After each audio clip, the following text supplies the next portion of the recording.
ከእግዚአብሔር ጋር ጊዜ የሌለው ሰው እግዚአብሔርም ከሱ ጋር ጊዜ የለው። ለእግዚአብሔር ጊዜ ከሌላችሁ እግዚአብሔርም ለእናንተ ጊዜ አይሰጥም። እነዚህ ሁሉ ዓለማት 20 ዓለም ነው ያለው። አሁን እኛ ከ20 ዓለማት የምንኖረው በአንዷ በዳረጎቷ በጫፏ በዚች ምድር ነው። እግዚአብሔር የፈጠረው 20 ዓለም ነው። ከ20ኛው በዚች ዓለም የምናየው ነገር ሁሉ እንኳን ተመርምሮ አይዘለቅም። ህሊና ራሱ ይደክማል ቢያስብ።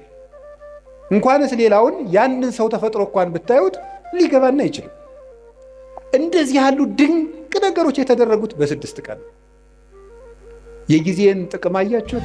መናገር የፈለግኩት ስለ ጊዜ ነው። እግዚአብሔር ጊዜ ሰጥቶና ጊዜ በእግዚአብሔር ዘንድ ምንድን ነው? ጊዜ ፍጡር ነው፣ እንደምታውቁት መለኪያ ነው።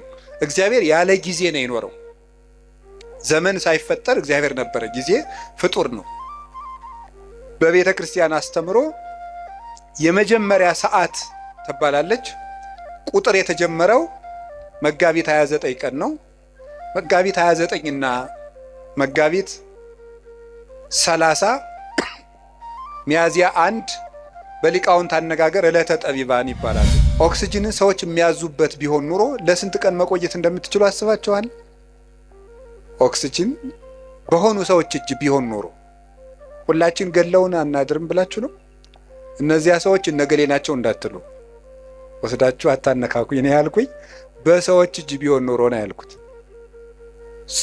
በሰው እጅ ቢሆን ኖሮ አየር ስንት ቀን ነው የምንሰነብተው? ዛሬን ራሱ ማደር እንችላለን? አንችልም።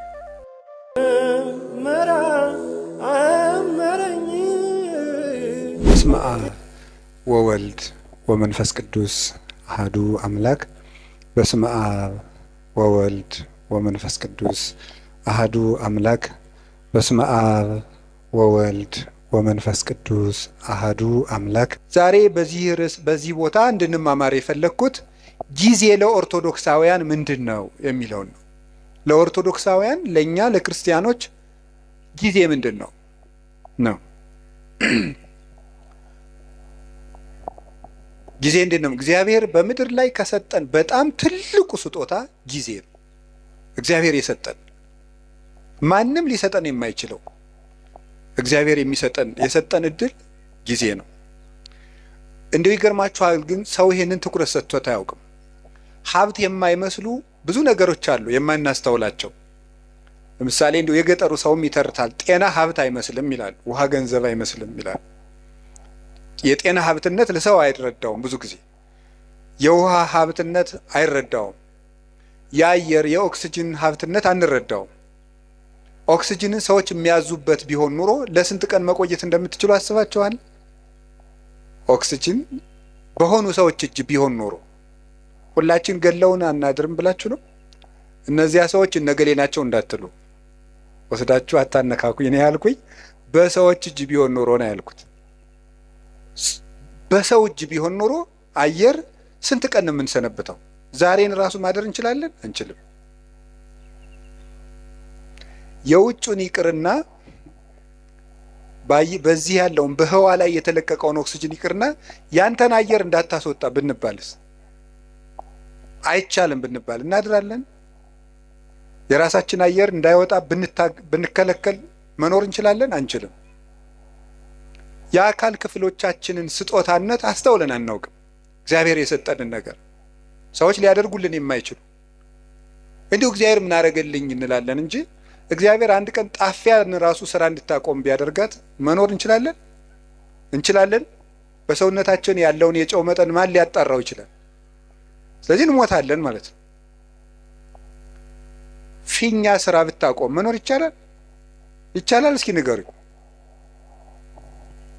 ሌላ የባሰ ነገር ሰው የሚጸዳዳበት የአካል ክፍል ቢዘጋ መኖር ትችላላችሁ? ይቻላል? አይቻልም።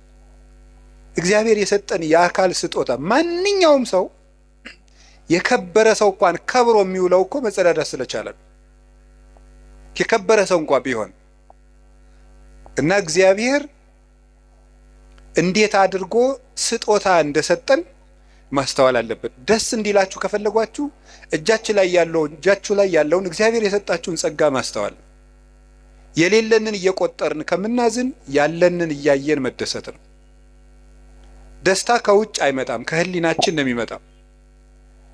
አንዱ የምናባክነው በጣም እያባከን ነው ያልነው ነገር አካላችን፣ አይምሯችን። እሱም በሌላ ጊዜ ትማሩታላችሁ። እንዴት አድርገን እግዚአብሔር የሰጠንን አካል እያባከን ነው እንደሆነ ትማሩታላችሁ። እኔ ግን ዛሬ መናገር የፈለግኩት ስለ ጊዜ ነው። እግዚአብሔር ጊዜ ሰጥቶናል። ጊዜ በእግዚአብሔር ዘንድ ምንድን ነው? ጊዜ ፍጡር ነው፣ እንደምታውቁት መለኪያ ነው። እግዚአብሔር ያለ ጊዜ ነው የኖረው። ዘመን ሳይፈጠር እግዚአብሔር ነበረ። ጊዜ ፍጡር ነው። በቤተ ክርስቲያን አስተምሮ የመጀመሪያ ሰዓት ትባላለች። ቁጥር የተጀመረው መጋቢት 29 ቀን ነው።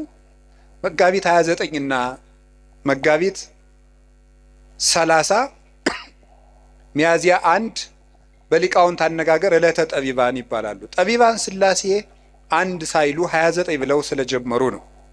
እንዲህ ያለው ነገር ለማያምን ሰው አይረዳም። ቅዱስ ጳውሎስ አንደኛ ቆሮንቶስ ምዕራፍ 2 ላይ ሲናገር መንፈሳዊ ነገር ለስጋዊ ሰው ሞኝነት ይመስለዋል ይላል። በስጋዊ ዓይን አይመረመርምና ለብእሲሰ መንፈሳዊ ኩሉ ይተሐሰሶ፣ መንፈሳዊ ሰው ግን ሁሉን ይመረምራል። ወሎቱሰ አልቦ ዘይተሐሰሶ፣ እርሱን ግን የሚመረምረው የለም ይላል። እና ስጋዊ ነገር ያለው ሰው አንድ ሳይባል 29 የማይመስል ነገር ነው ይላል። ሃይማኖት ምንጊዜም ለስጋ የማይመስል ነገር ነው። የምናወጋው የመንፈስ ነገር ስለሆነ የመንፈስ ነገር በስጋ ነገር ሊለካ አይቻልም። መቼስ አሁን ነፋስን በሜትር አንለካውም። ለሁሉም ነገር መለኪያ አለው። ውሃን በኪሎ ሜትር አንለካውም። የራሱ መለኪያ አለው። ለራሱ ነገር ለሁሉም ነገር መለኪያ አለው። ከፍታም መለኪያ አለው፣ ዝቅታም መለኪያ አለው፣ ረቂቅ ነገር መለኪያ አለው፣ ፈሳሽ ነገር መለኪያ አለው፣ ጠጣርም መለኪያ አለው። እንዲሁ መንፈሳዊ ነገርም የራሱ መለኪያ አለው። ውሃውን በሜትር ጤፉን ደግሞ በሊትር መቼስ ልለካው አይባል፣ መለኪያ አለው። የነፍስም ነገር የራሱ መለኪያ የራሱ ዩኒት ስታንዳርድ አለው። ስለዚህ የነፍስን ነገር የምንረዳው እግዚአብሔርን በመፍራት ነው። እግዚአብሔር ጊዜን ሳይፈጥር ነበረ፣ ጊዜን ፈጠረ። የመጀመሪያዋ ሰዓት መጋቢት 29 ቀን ፈጠረ። ጊዜ በጊዜ ምን እንደተደረገ አስተውሉ። በጊዜ ከተደረጉ ነገሮች አንዱ እግዚአብሔር በጊዜ ይሄንን ዓለም ፈጥሮታል። ይሄንን ዓለም ፈጠረ። 7 ዕለታትን ፈጠረና አቆመ። 7 ዕለታት በዕብራውያን አነጋገር 7 ቁጥር ፍጹም ቁጥር ተደርጎ ይነገራል። መጽሐፍ ቅዱስ ሲተረጎም ማወቅ ካለብን ነገሮች አንዱ የመጽሐፍ ቅዱስን መነሻ ባህል ነው ማወቅ የሚገባል። የመጽሐፍ ቅዱስን መነሻ ባህል ስናውቅ መጽሐፍ ቅዱስን መረዳት እንችላለን። ስለዚህ በዕብራውያን ወይም በእስራኤል ባህል 7 ቁጥር እንደ ፍጹም ቁጥር ይቆጠራል። በኢትዮጵያ ለምሳሌ 10 ቁጥር እንደ ፍጹም ቁጥር ይቆጠራል አይደል? አታውቁም? ለምሳሌ የሆነ ሰው 10 ጊዜ አጨቅጭቀኝ ይላል። እናንተ ግን 3 ጊዜ ብቻ ሊሆን ይችላል ያላችሁት። ለምንድን ነው 10 ጊዜ የሚለው? ጭራሽ ማለት ነው፣ ፍጹም ማለት ነው። ምን 30 ጊዜ ጨቀጭቀኝ ያላያ ይላል። ነገርከኝ እኮ ይላል። ብፁዕ አባታችን መጥተዋል። ከመቀመጣችን ተነስተን እንቀበልና እሺ፣ በረከታቸው ይድረሰን። ሁላችሁም ተባርካችኋል። ባላችሁበት ቁጭ በሉ። እኔም ተሳልሜ ብመጣ ትፈቅዳላችሁ አይደል?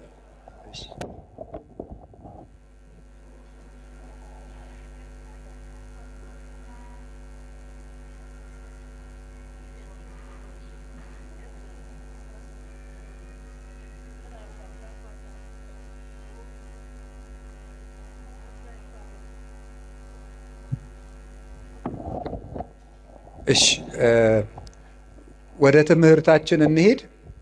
ብፁዕ አባታችን ስለተገኙ በጣም ደስ ብሎኛል። እናንተም ደስ ብሏችኋል። ለኢትዮጵያ ኦርቶዶክስ ተዋሕዶ ቤተክርስቲያን በእድሜ ከቆዩላት አባቶች አንዱ እሳቸው ናቸው። ረድኤታቸው በረከታቸው ይድረሰን። እኔ ደግሞ በእሳቸው ፊት ስላስተማርኩ በጣም እድለኛ ነኝ። ለምን መሰላችሁ? ገበሬ ልጁን እርሻ ሲያሳርስ እርፍ ያስይዝና ያሳርሰዋል ከፊቱ አድርጎ። ለምን? ሲያበላሽ ለማስተማር ማለት ነው። ስለዚህ ልጅ በአባቱ ፊት ሲያጠፋ ይታረማል ማለት ነው። ትምህርታችን እንቀጥል። እግዚአብሔር ከሁላችን ጋር ይሁን። ወደ ትምህርታችን ስንሄድ በዕብራውያን 7 ቁጥር ፍጹም ነው ብያችሁ ነበረ። እስመ ሁልቆ ሳብዕ በሀበ ዕብራውያን ፍጹም ውእቱ። በዕብራውያን በእስራኤል 7 ቁጥር ፍጹም ነው ይላል እግዚአብሔር። ስለዚህ ምን አደረገ? 7 ዕለታት ብቻ ፈጠረ። ለምንድን ነው እግዚአብሔር 7 ዕለት ብቻ የፈጠረው ስትሉ 7ቱ ቀኖች ፍጹም ናቸው ለማለት ነው። 7 ብቻ። ለምን 8 ቀን አይፈጥርም እግዚአብሔር? ወይስ ዝቅ ብሎ 6 ቀን ቢያደርገው ምን አለ? የዓመቱን መለኪያ 7 ቀን ያደረገው ለምን ይመስላችኋል? 7ቱም ዕለታት ፍጹም ናቸው ይላል። እንዲያውም ልንገራችሁ፣ የዚህ ዓለም ዋና ምሰሶዎች 7 ዕለታት ናቸው። በመጽሐፈ ምሳሌ ምዕራፍ 9 ከቁጥር 1 ጀምሮ እንዲህ ይላል፣ ጥበብ ሐነጸት ቤተ ወአቀመት ላቲ 7 አዕማደ። ጥበብ ቤቷን ሰራች 7 ምሰሶዎችንም አቆመች ይላል። ጥበብ ቤቷን ሰራች። ጥበብ የተባለ እግዚአብሔር ወልድ ነው። መንፈሳዊ ትርጉም አለው። የዛሬው ዓላማችን ግን እሱ አይደለም። ጥበብ ወልድ ይችን ዓለም ፈጠረች፣ 7 ምሰሶ አቆመች ማለት 7 ዕለታትን ፈጠረች ማለት ነው። 7ቱ ዕለታት ለምንድን ነው ምሰሶ የተባሉ ሲባል፣ ምሰሶ ቤቱን እንደሚያጸናው በዚህ ዓለም የሚኖር ነገር ሁሉ ጸንቶ የሚኖረው በ7ቱ ዕለታት በሚሰራ ስራ ነው ማለት ነው። ምሰሶው ሲፈርስ ወይም ምሰሶ ቢነቀል ቤቱ እንደሚናድ ሁሉ የሰው ልጅ ሕይወቱ የሚናደው ወይም የሚፈርሰው በ7ቱ ቀናት በሚሰራቸው ስራዎች ናቸው። 7 ቀን የምንሰራው ስራ ወይ ሕይወታችንን ያፈርሳል ወይ ሕይወታችንን ይሰራል። ምሰሶዎቹ በትክክል የቆሙለት ቤት እንደማይፈርሰው 7ቱን ዕለታት እንዴት መጠቀም እንደሚችል የሚያውቅ ሰው የጸና ቤት ይኖረዋል። የልብ ቤት፣ የአይምሮ ቤት፣ የስጋ ቤት፣ የነፍስ ቤት ይኖረዋል ማለት ነው። ስለዚህ ዕለታትን ከመጠቀም ነው። እንኳን እኛ እግዚአብሔር ራሱ ቀን ተጠቅሞ ነው ስራ የሰራ። ቀንን የማይጠቀም ሰው ምንም ማድረግ አይችልም። እግዚአብሔር 6 ቀን ነው ይህን ዓለም የፈጠረው። አይገርማችሁ? በ6 ቀን ዓለምን ፈጠረ። ምን ማለቱ ይመስላችኋል? ኋላ ያን 6 ቀን ደግሞ ለእኛ ሰጠን።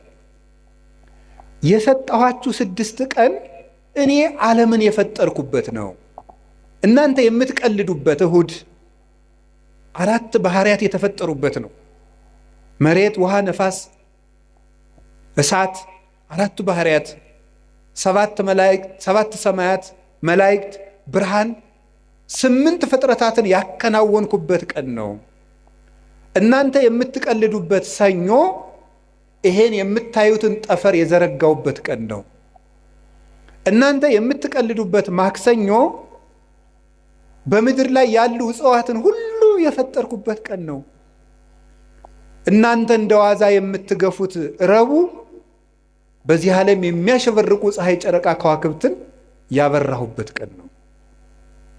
እናንተ በስንፍና የምትሸኙት ሐሙስ በባህር ውስጥ ያሉ አዞ፣ ጉማሬ፣ ሌሎችን አንበሪዎችን፣ በክንፍ የሚበሩትን፣ በእግራቸው የሚሽከረከሩትን፣ በክንፋቸው የሚበሩትን ሁሉ ያስገኘውበት ቀን ነው።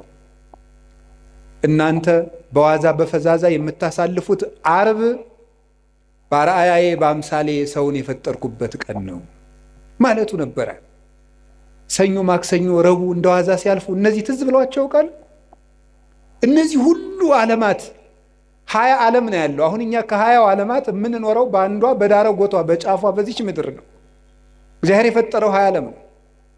ከ20ኛው በዚች ዓለም የምናየው ነገር ሁሉ እንኳን ተመርምሮ አይዘለቅም። ሕሊና ራሱ ይደክማል ቢያስብ። እንኳንስ ሌላውን ያንን ሰው ተፈጥሮ እንኳን ብታዩት ሊገባና አይችልም። እንደዚህ ያሉ ድንቅ ነገሮች የተደረጉት በ6 ቀን ነው። የጊዜን ጥቅም አያችሁት? በ7ኛው ቀን እግዚአብሔር አረፈ። ምን ማለት ይመስላችኋል? እግዚአብሔር 6 ቀን ሰራና አረፈ። ስራችሁ ብዙ ይሁን እረፍታችሁ ጥቂት ይሁን ማለቱ ነበር። በቁሙ ነው። ወርቅ አለው፣ መንፈሳዊ ትርጉም አለው። ስራችሁ ብዙ ይሁን፣ እረፍታችሁ ግን ጥቂት ይሁን። ይኸውላችሁ በዚህ ዓለም ላይ ብዙ ሰዎች የሚቸገሩበት ምክንያት ደስታን ፍለጋ ነው።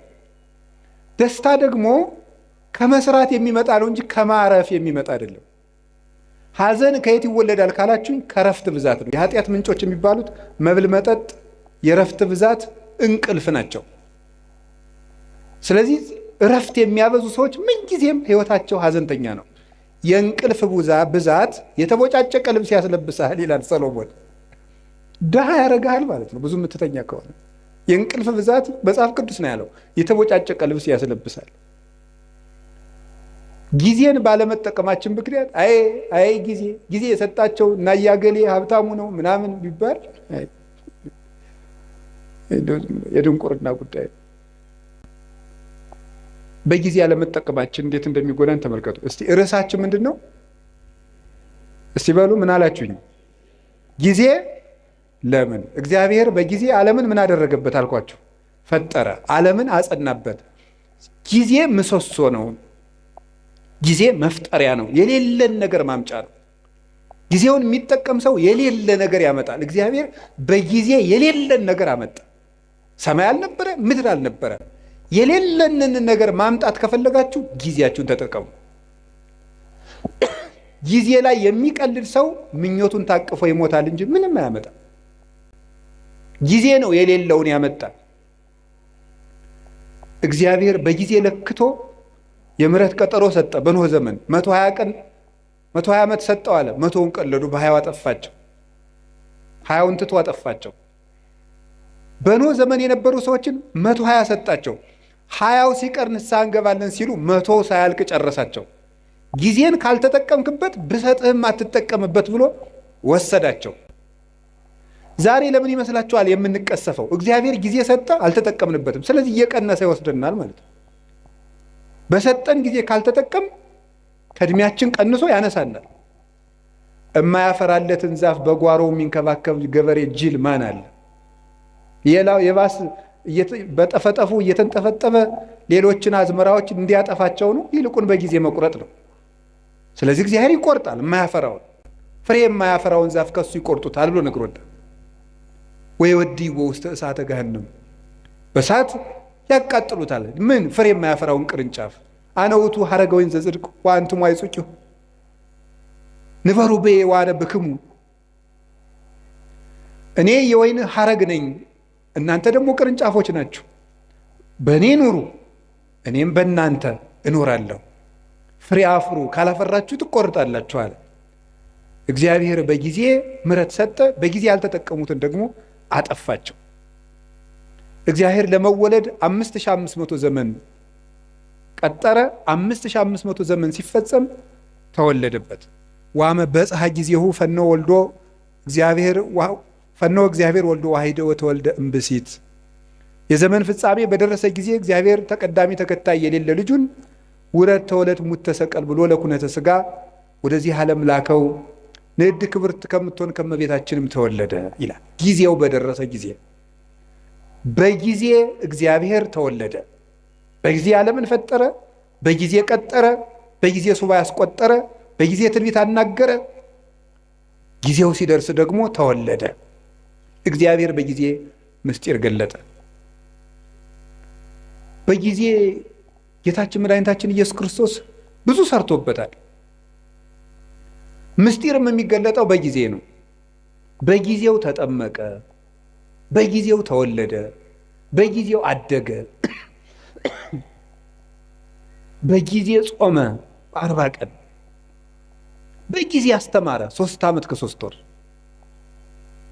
በጊዜ ምስጢሩን ገለጠ። በደብረ ታቦር እንኳን ብርሃን ከገለጠላቸው በኋላ እንዳትናገሩ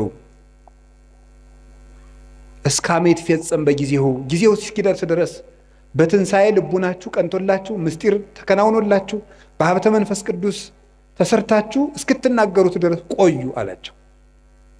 በጊዜ የሚነገር አለ፣ በጊዜ የማይነገር አለ። ወቤ ብዙ ነገር ዛነ ነግረክሙ፣ የምነግራችሁ ብዙ ነገር ነበረኝ። ወባይቱ ኢትክሉ ይእዜ ጸዊሮቶ፣ ነገር ግን ዛሬ ልትሸከሙት አትችሉም፣ በጊዜው ነግራችኋለሁ አለ። በጊዜ የሚነገር አለ። በነገራችሁ ላይ ጥበበኛ ሰው ማለት የት መናገር እንዳለበት የሚያውቅ፣ መቼ መናገር እንዳለበት የሚያውቅ፣ በማይናገርበት ጊዜ ዝም የሚል፣ በሚናገርበት ጊዜ ደግሞ ዝም የማይል፣ ጊዜ ቦታ አይቶ የሚናገር ሰው ነው ጠቢብ የሚባለው። ሁሉም በጊዜው የሚናገር። ጌታችን ኢየሱስ ክርስቶስ በጊዜው ተሰቀለ፣ በጊዜው ተያዘ፣ በጊዜው ሞተ፣ በጊዜው ተነሳ፣ በጊዜው አረገ፣ በጊዜው ሀብተ መንፈስ ቅዱስን ላከላቸው 10 ቀን ጠብቆ። ያለ ጊዜ ጸጋም አይሰጥም። እንዲህ አሁን ልጁን እንዲያው ልጅ የሌላቸውን እናት አባት 9 ወር ከ9 ወር አስቀድሞ እንዲያው በ3 ወሩ ከብት ጠባቂ ስለሌለን ልጁ ቶሎ እንዲደርስ ይወለድ ቢሉ ይወለዳል? አይወለድም። በጊዜው ነው የሚወለደው። ለመውለድም ጊዜ አለ። ጸጋም በጊዜው ነው የሚሰጠው። ጥያቄም በጊዜው ነው የሚመለሰው። ጊዜ አለው። አሁን ፈልጌያለሁ ቢባል አይሆንም፣ በጊዜው ይሆናል። መቆየት ያለብንን መቆየት። እግዚአብሔር በጊዜው ሁሉን ሰራ። እንግዲህ ደግሞ በጊዜው ይመጣል። ያ ጊዜ መቼ እንደሆነ ደግሞ አታውቁም ብሎናል። ትግሁ እንከ እስመ የተአምሩ ጊዜ ይመጽእ እግዚእክሙ፣ ጌታቸው የሚመጣበትን ጊዜ አታውቁምና ተግታችሁ ጠብቁ። ሶበሰ አይመረ ባለቤት ጊዜ ይመጽእ ሰራቂ እምተጋ ዋህለው፣ ባለቤት ሌባ የሚመጣበትን ጊዜ ቢያውቅ ኑሮ በዚያች ሰዓት ይተጋ ነበር። ግን ሌባው መቼ እንደሚመጣ ስለማያውቅ ሌሊቱን ሙሉ መትጋት አለበት። እናንተም ጌታችሁ የሚመጣበትን ሰዓት ብታውቁት በዚያች ሰዓት ብቻ ትተጉ ነበር። ግን ጌታችሁ በ10 ዓመታችሁ ይምጣ፣ በ20 ዓመታችሁ፣ በ30 ዓመታችሁ ይምጣ፣ በ50 ዓመታችሁ፣ ስትጀምሩ ይምጣ፣ ስትጨርሱ አታውቁትም። ስታገቡ ይምጣ፣ ስትሸመግሉ ይምጣ፣ ሳታገቡ ይምጣ፣ ስታገቡ ይምጣ፣ አታውቁትም። በድህነታችሁ ጊዜ ይምጣ፣ በሀብታችሁ ጊዜ ይምጣ፣ ስትሾሙ ይምጣ፣ ስትሻሩ ይምጣ፣ የምታውቁት ነገር የለም። በሰጣችሁ ጊዜ ተዘጋጅታችሁ ኑሩ ብሎ ሰጥቶናል። ጊዜ እንዲህ ያለ ሀብት ነው። የእግዚአብሔር ቤተሰቦች በጊዜ እንጠቀምበት።